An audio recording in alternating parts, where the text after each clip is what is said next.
Right now, I have 500 Lego blocks in front of me, and today I've decided to use them to build a Lego Transformer truck. It's a fun challenge, and I'm excited to see how well it turns out using only the pieces I have overall. The whole idea can be summed up in a single sentence. I'm creating my own version, a copy of a Lego Transformer truck build. Our most important task is building the chassis. If the chassis is strong, then our truck will be strong as well. In fact, the entire backbone of the model depends on how solid the chassis is. That's why we're focusing on creating a sturdy, well-designed base before anything else. Our chassis is complete, and we've built it really well. Now it's time to focus on the upper section and the front bonnet. I'm currently adding some finishing touches to the top using a few small blocks, and I think you're really going to like how it turns out. Right now, I'm adding some small Lego pieces to the top of our build, and I think these little additions are really going to enhance the shape of our Lego Transformer truck and even increase its height.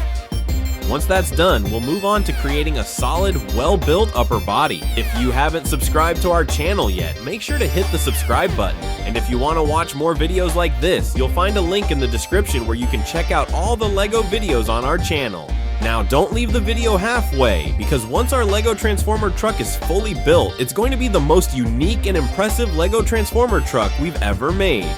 So friends, make sure to watch the video till the end and enjoy the entire build.